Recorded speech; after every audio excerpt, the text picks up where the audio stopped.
Sa susunod na linggo nakatakdang kumuha ng pagsusulit ang estudyanteng si Zaira. Pero ngayon pa lang, namumroblema na ito hindi dahil sa pagsusulit, kundi dahil walang kuryente. Ito'y sa epekto pa rin ng Super Typhoon Uwan sa lungsod ng Baguio. Meron po kami mga upcoming exams po kasi malapit na rin po matapos yung SEM. Tapos kailangan din po namin mag-aral since nga po sa exams na yun. Tapos para po ma-update na rin po yung parents namin sa hometowns po. Nakaka-stress po since madami pong kailangan habulin. Tapos kapag wala rin pong connection kapag sa data po, nahihirapan din po mag-update sa parents kaya nakaka-worry din. Kaya naman nakicharge ito sa charging station ng pamahalang lungsod sa Baguio Convention Center. Bukod kay Zaira, sumugod rin sa charging station si Maxine, isa ring estudyante ng UP Baguio. Sobrang importante po talaga na may charge. Una, yun po, di po kami nakapag-update sa parents po namin since mga nasa baba po sila. And then, yun po, bilang estudyante po kasi may mga kailangan pa din po kaming gawin. Lalo pa ako na-stress kasi, yun po, imbes po na nakakapag-check ka po ng updates kung nasa na yung bagyo, kung ano po yung mga pwede mong gawin, hindi ka po makapag-check. Ilan lamang sila sa libu-libong residente sa Baguio City ang nakakaranas ng power interruption sa buong lungsod.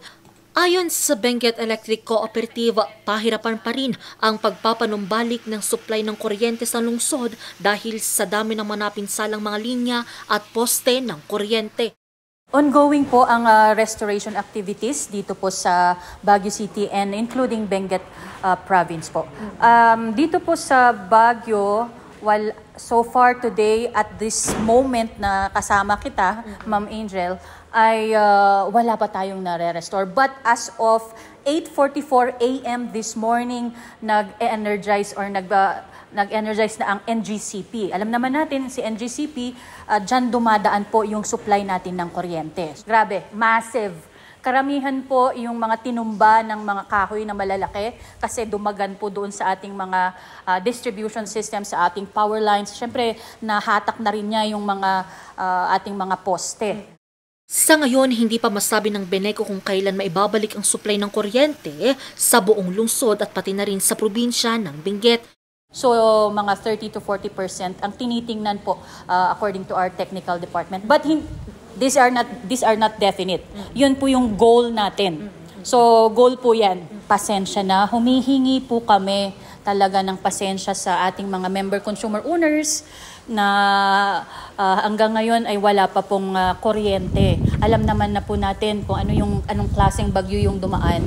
As much as possible, ginagawa po best effort ng ating mga engineers and linemen yung ating pag-restore, yung power restoration. Hindi po sila tumitigil. Maliban sa masamang lagay ng panahon, malaking hamon din ang mga pagguho ng lupa. Ang Baguio-Bondoc Road sa Bugyas Benguet isinara sa trapiko dahil sa patuloy na pagguho ng lupa at pagtumba ng mga puno. Pansamantala namang isinara sa mga motorista ang Mountain Province Vizcaya Road dahil din sa gumuhong lupa. Sarado rin sa mga motorista ang Quezon Road at tanging mga residente lamang ang pwedeng dumaan. Angel Arquero, RNG News.